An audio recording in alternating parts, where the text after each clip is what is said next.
Bon, je vous avais raconté vite fait sur YouTube comment ma première grossesse s'était déroulée. Mais en vrai, il y a plein de trucs que je vous ai pas dit.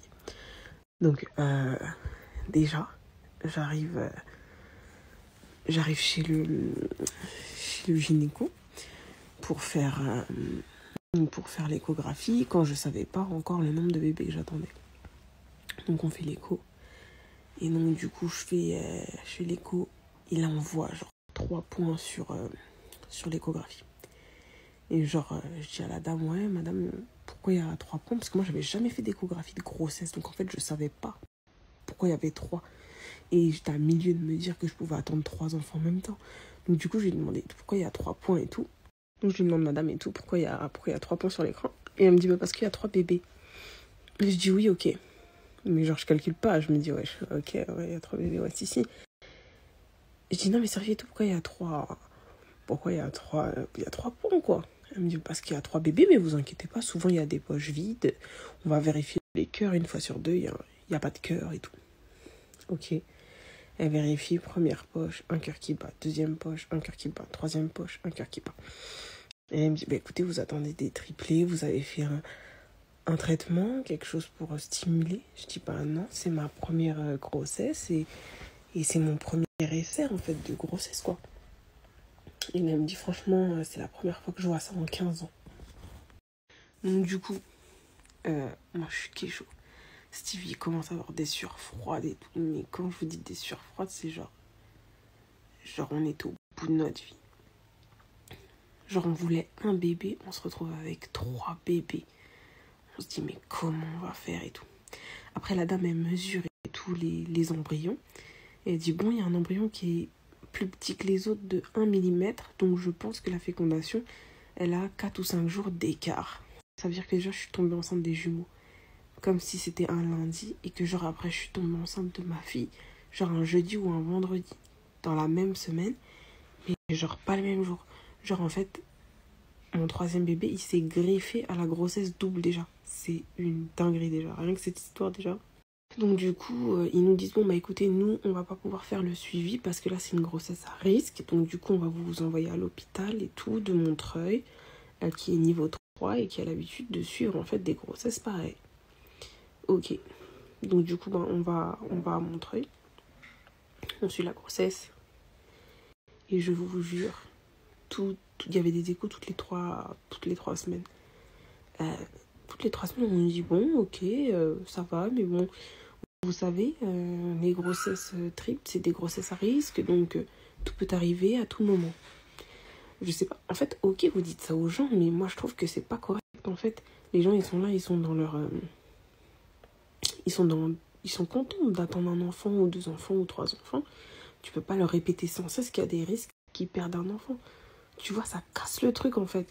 T'es là, t'es content, c'est bon. T'es pas obligé de répéter systématiquement. Bon, soyez pas trop content trop vite, parce que ça se fait pas, tu vois. Donc, tu vois, à force qu'on te répète ça, en fait, au final, t'es même plus vraiment content d'attendre 3 enfants. Tu te dis même pas, c'est genre un miracle de Dieu. Tu te dis juste, ouais, sois pas trop content, parce qu'à tout moment, on peut t'enlever un enfant, en fait, tu vois. Donc, du coup, les mois, ils passent comme ça, les mois, ils passent comme ça, les mois, ils passent comme ça.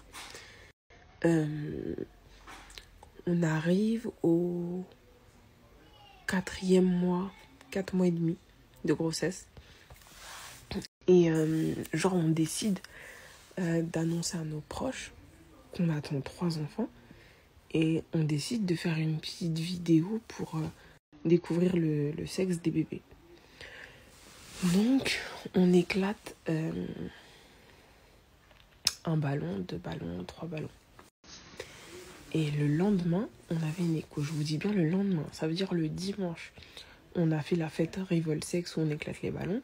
Le lundi, il y avait une échographie. Donc du coup, le lendemain de la fête, on est là, on est grave content. On voit qu'on attend une fille, 2 garçons, que sur la même grossesse, on va avoir les 2 sexes. En plus, on a des jumeaux. C'est que demander de plus. On était mais grave contents.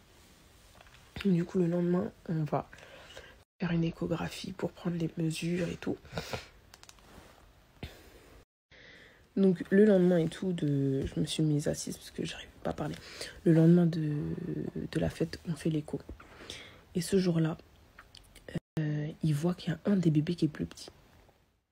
Ils nous disent vous êtes grand dans votre famille et tout. Ils commencent à poser des questions, mais ils disent rien. Après, on dit non. Ils nous disent bon, bah, la petite fille, elle est quand même un peu plus petite que les garçons, donc à surveiller, mais bon, rien de très grave. Voilà, à surveiller. C'est tout.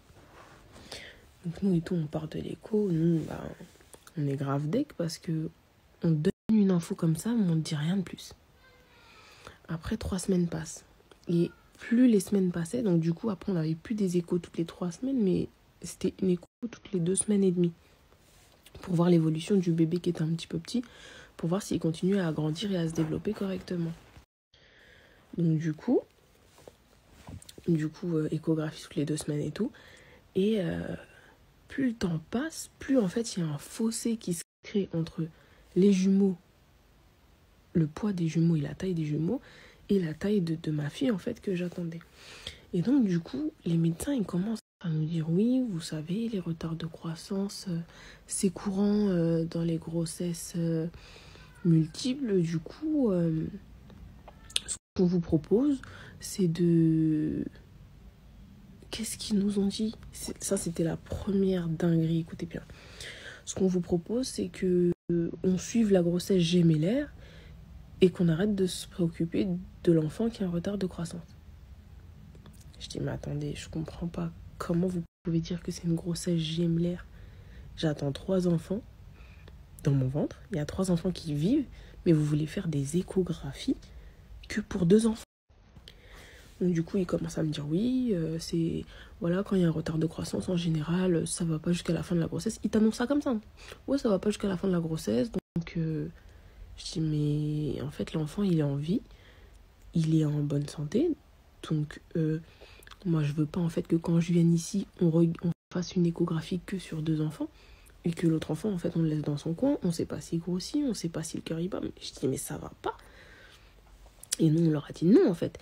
Ils nous ont dit au pire, vous faites une amniosynthèse. Donc une amniosynthèse, ça consiste en fait à, si vous voulez, prélever un liquide dans une poche pour savoir il y a quoi dans la poche, pour savoir les...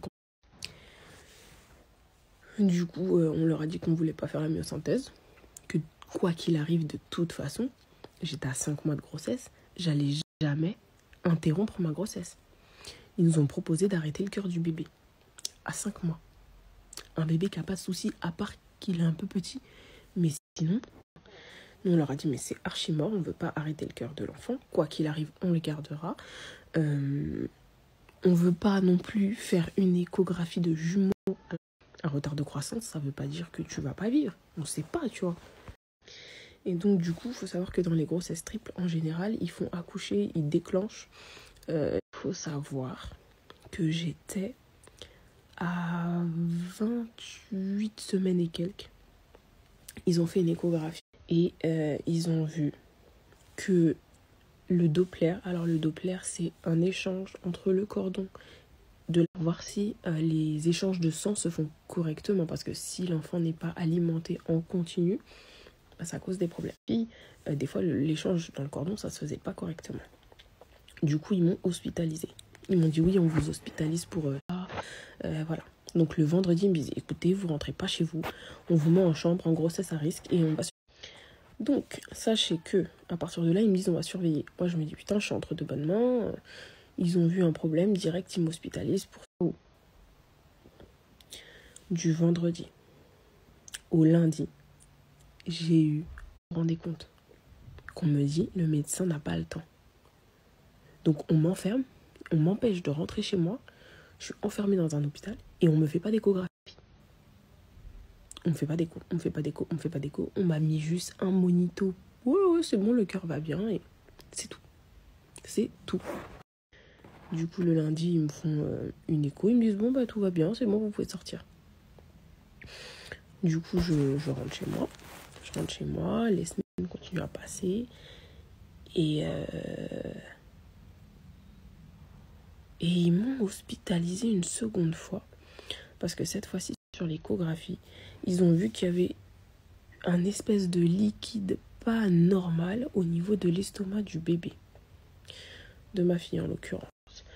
Donc ils m'hospitalisent et ils me disent oui, préparez-vous, on va peut-être vous faire accoucher par césarienne. Là, il faut savoir qu'à ce stade-là, j'étais à 30 semaines. Il faut savoir qu'une grossesse à terme, c'est 41 semaines ou 39. Donc ça veut dire que ça faisait des enfants qui étaient prématurés de 9 à 11 semaines. C'est énorme. Il faut savoir qu'il y a des complications de fou malade. Donc moi, je leur disais, écoutez, est-ce que vous pouvez pas me faire accoucher parce que je sens que je... Ils me disent, on va voir, on va faire une réunion avec tous les médecins de l'hôpital pour prendre la décision, parce que dans votre cas, c'est très complexe. Il n'y a pas un seul enfant. Si vous étiez enceinte que d'un seul enfant, on l'aurait fait sans réfléchir. Sauf que là, en fait, en essayant de sauver votre fille qui a un souci, on peut tuer vos 2 garçons, en fait. Mais moi, à ce moment-là, dans ma tête, je vois pas ça comme ça. Je vois comme s'ils refusaient de sauver mon enfant, qu'elle allait peut-être mourir. Et ils font rien, en fait. Comment ça, vous me dites, vous allez faire une réunion alors que moi, je suis en train de vous dire que, vas-y, j'ai un mauvais pressentiment, tu vois. Donc, du coup, ils font la réunion et tout. Et ils devaient me donner une décision un vendredi après-midi. Donc, ils me font une échographie le matin. Le matin, ils me font une échographie. Les garçons, tout va bien. Dieu merci. Et là, ma fille...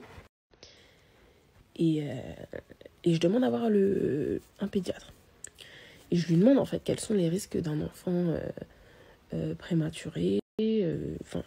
Savoir dans quoi je m'engage. C'est ma première grossesse, je connais pas en fait. Le mec il me dit non mais je vous le dis tout de suite, rêvez pas. Hein. Votre enfant il tiendra jamais jusqu'à 32 semaines. C'est même pas la peine de rêver. Hein. Je dis bon, on sait pas de quoi demain il fait. Il y a la médecine, il y a les choses sûres, il y a les choses qui sont au-delà de la médecine en fait. On peut pas savoir. Non mais rêvez pas, vu son poids et tout, non elle survivra pas. Ok, donc du coup, lui déjà, je voulais l'insulter sa mère, mais en fait, j'avais pas la force. Je sais pas comment vous dire, j'avais pas la ce fort d'insulter les gens, de les recadrer et tout. J'étais trop faible. Donc du coup, comme je vous ai dit, le matin, ils m'ont fait une échographie. Donc le matin, ils me font une échographie et tout. Et le cœur d'un bébé, idéalement, il est censé battre entre 130 et 160. Enfin, il y a un truc comme ça. En tout cas, moi, c'était pas dans les 130. Des fois, ça montait à 130 et puis après, c'était à 110 et tout. 110, c'est pas normal. C'est pas le cœur d'un bébé qui est tonique, qui vit bien. Donc, du coup, je leur dis, et je dis à mon médecin, à ma gynéco, non, le cœur, il bat pas comme d'habitude. Normalement, c'est 150, 145, 155. Là, je lui dis 110, 120. Pour moi, c'est un cœur qui bat pas comme les autres. Surtout que j'avais le seuil à chaque fois de comparaison parce que les garçons, le cœur, il battait bien correctement. Mais je lui dis, regardez, les garçons, ils sont à 150, 149. Ils avaient toujours très proche. Et la dame, elle me dit, mais vous êtes parano, vous faites du souci pour rien. Écoutez, on verra tout à l'heure. Si le cœur, il bat toujours comme ça, on verra. Du coup, je suis là, j'ai un mauvais pressentiment. Il est 10h du matin, je suis inquiète. Je me dis, la dame, elle a fait une écho. Elle prend le battement de cœur, elle voit que ça ralentit. Et le pire, c'était qu'en plus, il y avait une sage-femme et une puéricultrice pendant l'écho. Et elles disent, oui, c'est vrai, le cœur, il est ralenti. Et le médecin, ils disent, non, arrêtez d'inquiéter la patiente, je vous dis que c'est bon. Donc moi, je vois qu'il y a un souci. La puéricultrice, elle voit qu'il y a un souci. Mais la gynéco, elle dit, non, faut pas l'inquiéter.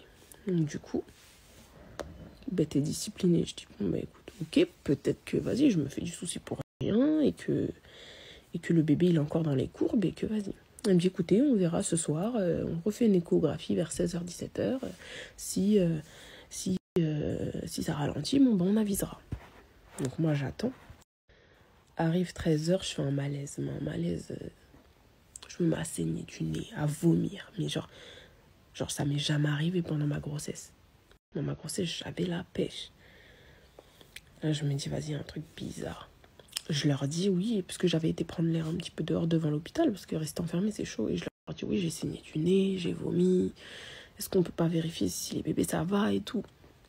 Ils me disent, non, allongez-vous, prenez du Doliprane. Ils m'ont donné du Doliprane, ils m'ont mis au lit, ils ont même pas fait d'échographie. Je me réveille vers 16h. Je dis, Stevie, comme les bébés avaient chacun leur poche, ça veut dire que je savais qu'à gauche, c'était ma fille, à droite c'était Ethan, en bas c'était Aiden. Et je dis Stevie, j'ai pas senti de coup plus que ça depuis ce midi et tout. Il me dit non mais ça se trouve elle dort et tout. Je dis ouais mais et là je commence à bouger le ventre, tu vois, je commence à bouger le ventre et je me dis mais wesh, pourquoi elle bouge pas? Donc je commence à bouger le ventre et tout. Et j'ai pas ce retour. Tu vois, j'avais un petit jeu avec ma fille que je bougeais le ventre et elle me répondait du tac au tac. Et là, le ventre, il bouge pas. Il est déjà 17h et ils m'ont dit qu'on ferait une échographie entre 16h et 17h. Et il est 17h passé, il n'y a personne qui est venu. Je les sonne une fois, deux fois, trois fois. Je dis, oui, mais c'est quand l'échographie et tout? Je n'ai pas senti le bébé bouger. Et là, ils me font l'échographie. Et, non, déjà, ils me mettent, vous savez quoi? Ils me mettent les monitos. Ils trouvent les cœurs des garçons. Et le 3e cœur, ils prennent beaucoup de temps à le trouver. Et au bout d'un moment, elle me dit, ah, c'est bon. Mais non, elle captait juste le cœur d'un de mes fils de loin. Et je lui dis, non, là, c'est pas le cœur de ma fille. Vous captez juste le cœur du jumeau qui est à gauche parce que le monito, il est mis trop à gauche. Et elle trouve pas, en fait. Plus le temps passe, plus elle bouge le monito, mais en fait, elle trouve pas le cœur. Du coup, on est en stress. Mais quand je vous dis on est en stress, ça veut dire que les minutes, c'est des heures. Les secondes, c'est des minutes. C'est interminable. Elle va prendre la machine de l'écho. Elle fait l'écho. Et elle me dit, attendez, j'appelle le médecin. Et elle éteint la machine. Mais sans rien me dire. Là, avec Stevie, je dis, putain, j'espère que ça va aller et tout. Même lui, il est grave stressé. Il me dit, putain, et tout. Et en fait, on nous laisse.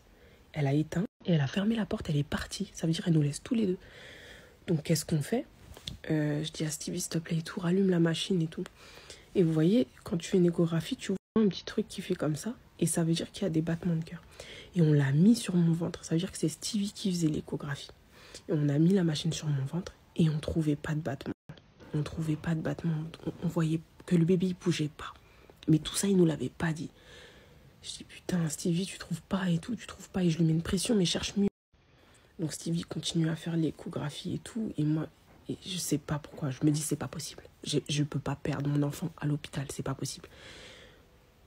Du coup, le médecin, il arrive, il rallume la machine. Je dis pourquoi Je dis, on a essayé de trouver le battement du cœur, mais on ne trouve pas. Et là, le médecin, il me regarde et il me dit, c'est parce qu'il n'y en a pas. Je dis, comment ça? Et là, il me dit, elle est partie. Mais là, ma vie, même quand je vous dis ça, ça me fait tellement mal. Ma vie, elle s'est arrêtée. J'ai hurlé. Stevie, il a tout cassé dans la chambre. Et j'ai pété les plombs. J'ai dit, vous m'appelez le médecin que j'ai vu ce matin, à qui j'ai dit qu'il y avait un problème et que je savais qu'il allait avoir un problème et que j'ai dit que le cœur ne battait pas correctement. Vous ne m'avez pas écouté, vous m'avez fait passer pour une folle. Donc là, ils appellent le médecin. Le médecin dit oui, c'était dans les courbes, désolé. Après, des fois, la nature a fait bien les choses, donc c'est peut-être mieux comme ça. Donc Stevie, il a tout cassé dans la chambre. Donc quand je vous dis tout cassé, c'était qu'il était incontrôlable. Moi, j'étais au bout de ma vie. Mais quand je vous dis au bout de ma vie, je me suis dit, mais c'est pas possible. Je suis dans un hôpital, on me dit qu'on m'hospitalise pour surveillance. Au final, c'est moi qui vois qu'il y a un problème. Et genre, il n'y a personne qui a rien fait en fait. Et à ce moment-là, je dis au médecin, c'est bon, vous êtes content, maintenant vous avez eu ce que vous voulez et tout. Et la meuf, elle répond pas, elle s'en bat les steaks. Mais je vous dis, mais